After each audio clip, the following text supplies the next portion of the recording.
Hello, Reading 100 Online. So I'm going to go through sort of a navigation of our course. And as you will see, um, it starts off with just the home page. And you all are actually, I'm going to go to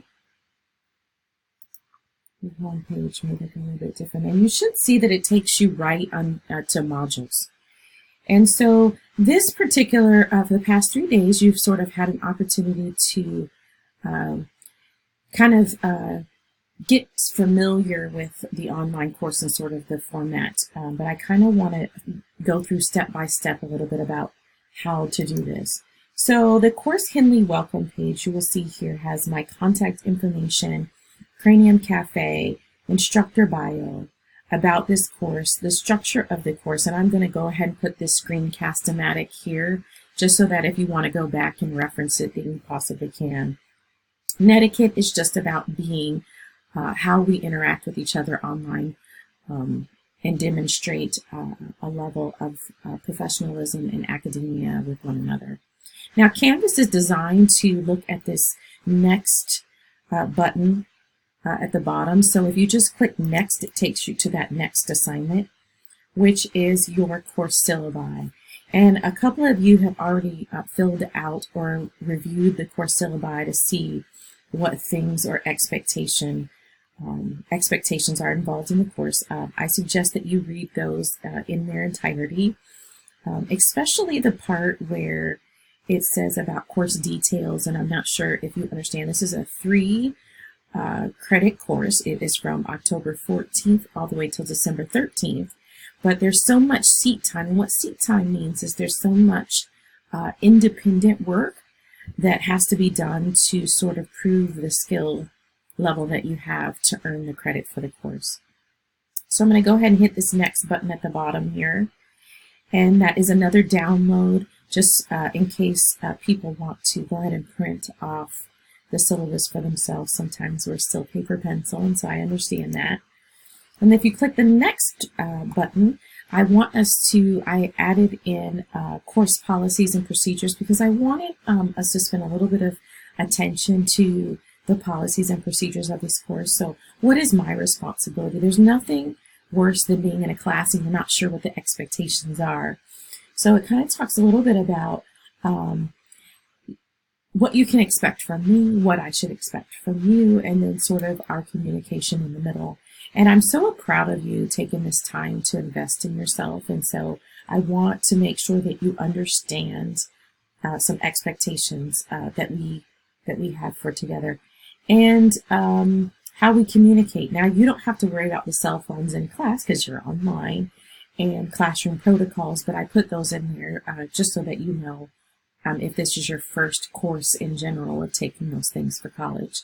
Then you have classroom accommodations and disabilities, and so if you have not submitted your disability paperwork to me yet, or if we need to have a conversation about that, then please let's do so. And you can reach out to Disability Services and they will send me the proper paperwork as well.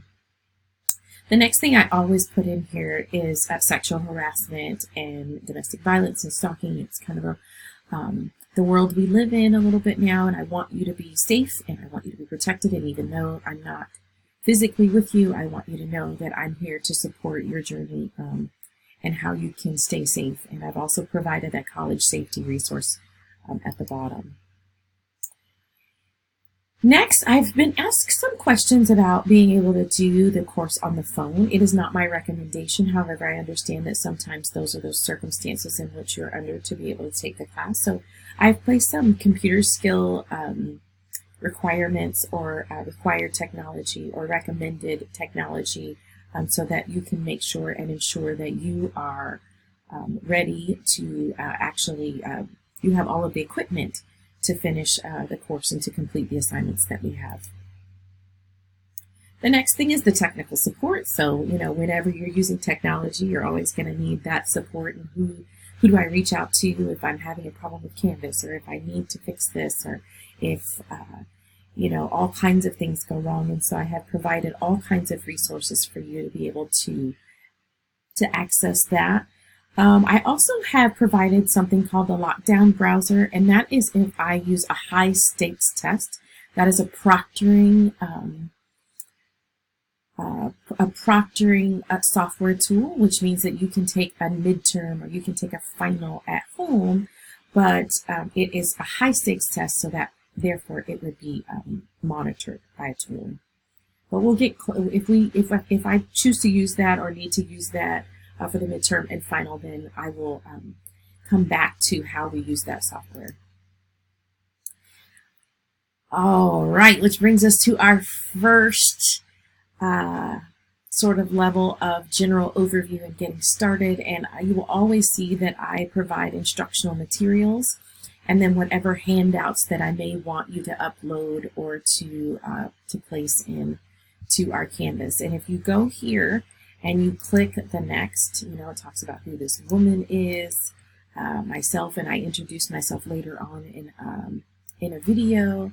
And then I want you to talk about, hunting your dreams. And so I will always start off with an introduction to our materials. So those are where you can find the materials and any activities that you may need.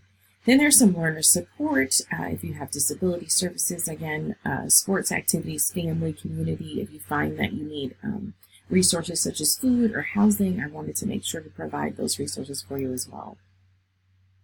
Why we have no textbook. So there's no textbook for this course, but I do provide a resource for students that if they want to have a textbook to support them along the journey of their learning, because we're all very different in how we learn, I have offered that piece available. So please reach out to me and I will walk you through how to sign up for that book. Now that book is $40, so it's still under the zero, low cost, no cost initiative. So if you feel that maybe I need a little bit more support, or maybe I want to learn in this way to have something a little bit more tangible, I have that resource for us as well. All right. The first activity is the syllabus grid, and you will see that some of you have turned that in, and that's just to get us familiar with a strategy called a grid, because we will be using that a little bit later. When you have a reading and then you use a grid, it kind of helps us to focus on what it is that we're actually looking for in a text, because so often we get a book that may be this big, right? And we want to have a focus because we come out and we go, oh my gosh, I don't know what any of that is about. Partially because it's hard for us to gather the information that we need if we don't start out with a strategy. So I use the strategies that I teach you. And then next you will have the syllabus acknowledgement. Then you have that introduction to yourself, and a few of you have already introduced yourselves. And then you have a reflection so that I can understand your story. I look forward to seeing all of you soon. Remember, I'm here to support you. Have a great day.